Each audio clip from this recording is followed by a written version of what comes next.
खुलुमबाय स्टुडिअ'आव आं राजिब बसुमतारी आरो बे समाव फिन आरोबाव प्रहलाद ब्रह्म बिथांनि सायाव गोख्रों फिन जाथाय होदों। लोगोसे थांनाय गोलाव समाव दुलाराय बर' फरायसा आफादाव थानानै माबायदि गाज्रि खामानि मावदोंमोन, लोगोसे दुलाराय बर' फरायसा आफादनिफ्राय माबायदि एक्सपेल खालामनाय जादोंमोन, मा जाहोननि थाखाय एक्सपेल खालामनाय जादोंमोन बेखौ रोखा खेंफोरथि होदों बिश्वनाथ जिल्ला दुलाराय बर' फरायसा आफादनि आफादगिरि संगल गयारी बिथाङा। आरो बिथाङा रोखा खेंफोरथि होदों दि प्रहलाद ब्रह्म बिथांखौ बेनि थाखायनो एक्सपेल खालामनाय जादों दि मोनसे समाव प्रहलाद ब्रह्म बिथाङा दुलाराय बर' फरायसा आफादाव थानानैनो माखासे जौ जुवा गेलेग्राफोरनिफ्राय होग्राफोरनिफ्राय रां लानायखायनो दुलाराय बर' फरायसा आफादनिफ्राय बोखारनाय जादों होननानै बे समाव गोख्रों खेंफोरथि होदों बिश्वनाथ जिल्ला दुलाराय बर' फरायसा आफादनि आफादगिरि संगल गयारी बिथाङा।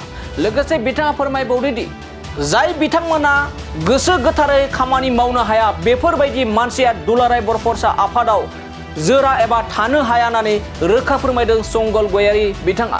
लोगोसे बे समाव आथिखालनि जा दुलाराय बर' फरायसा आफादनि आफादगिरि दिपेन बर' बिथांनि सायाव गोबां मानि बाथ्रा बुंनायफोरनि सायावबो गोख्रों फिन जाथाय होदों। लोगोसे बिटिआर गोजोन गोरोबथाय बा बिटिआर गोजोन गोरोबथायनि गेजेरजों जाबायदि सनितपुर ओनसोलनि बिश्वनाथ ओनसोलनि गहपुर ओनसोलनि गोबां गामिया दिनै बिटिआरआव सरजाबफानो मोनबाय, बेखौ लानानै गुबुनफोरा एबा बायदि बायदि दैदेनगिरि बिथांमोना जाला माला बाथ्रा बुंनायनिफ्राय जानगाराव थानांगौ आरो दुलाराय बर' फरायसा आफादनि आफादगिरि दिपेन बर' बिथांखौ नंखाय बखाय बाथ्रा बुंनानै राजखान्थिनि राव बाहायनायनिफ्राय जानगाराव थानांगौ होननानै गोख्रों बाथ्राजों सोंखारिदों प्रहलाद ब्रह्मनि सायाव बिश्वनाथ जिल्ला दुलाराय बर' फरायसा आफादनि आफादगिरि संगल गयारी बिथाङा।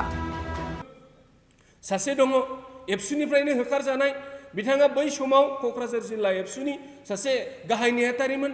बिथाङा जेराव दुलाराय बर' फरायसा आफादा जोङो जौ जुवा फुजा मेलाफ्राव जौ जुवा होनायखौ बन्द' खालामो, नाथाय बिथाङा सासे गाहाय नेहाथारि थानाय समाव जुवा होनायनि मुङाव जुवादारफोरनिफ्राय बिथाङा फैसा लाखुमानानै दिनै जिल्ला एबसुनिफ्राय बिथाङा एरख'जादों।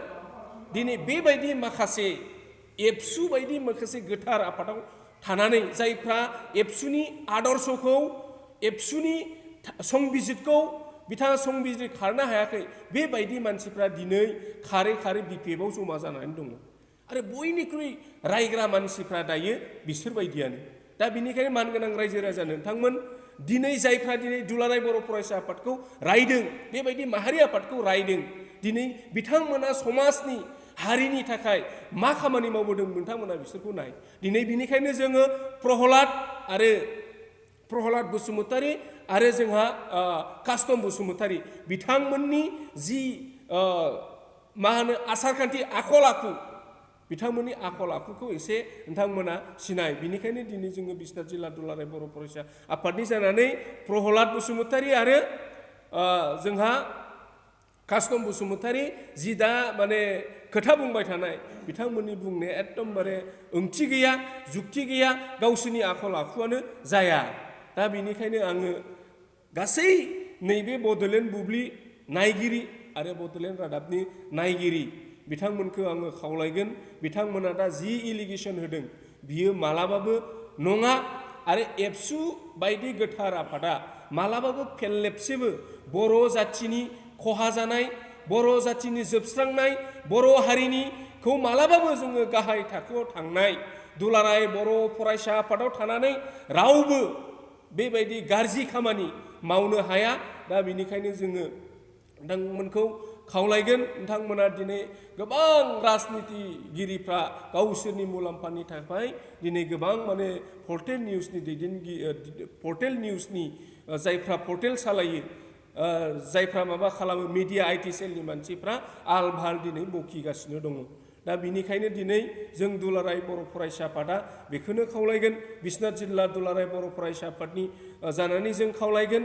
दिनै जों बेखौनो गोजोननाय दङ जोंहा, दिनै दिपेन बर', प्रमद बर'नि दैदेननायावनो दिनै जोङो बिश्वनाथ जिल्लाया थांनाय 2020 मायथाइनि 27 जानुवारिनि एकर्ड बायदि जोङो 3.1 थानाय बायदि दफा बायदि दिनै नैबे बिश्वनाथ हालामनिफ्राय गासै 42टा गामिया दिनै जोङो बिटिआरआव हाबबाय। बियो अदालगुरि जिल्लाजों सरजाब जानानै दङ। दा बेजों लोगोसे माखासे गोबां गामिफ्राबो दिनै लिस्टआव दङ। बियो हयथ' खोब खम समनि गेजेराव जोंनि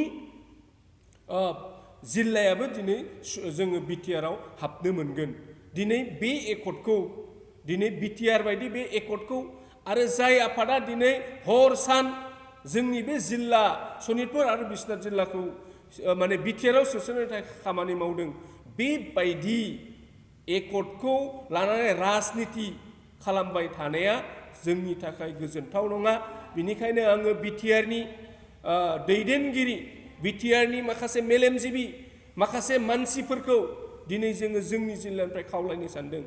नोंथांमोननि बे जुद्धआव, नोंथांमोननि बे नांलायनायाव, नोंथांमोननि बे जुजिलायनायाव जोंनि बे हाबनो लानाय आगानसे आगानै दावगानाय समाव नोंथांमोननि बे नांलायनायाव जों बे बिश्वनाथ आरो सनितपुर जिल्ला मोननैया जेन बोलि जानाङा, बेखौसो आं खावलायो।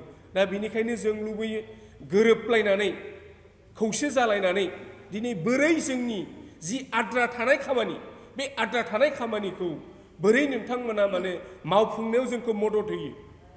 दा बेखौ नोंथांमोना मदद होनो थाखाय आङो दिनै बिश्वनाथ जिल्ला दुलाराय बर' फरायसा आफादनि जानानै नोंथांमोननि नैबे बड'लेण्ड बुब्लि आरो बड'लेण्ड रादाबनि गेजेरजों नोंथांमोनखौ आङो गासै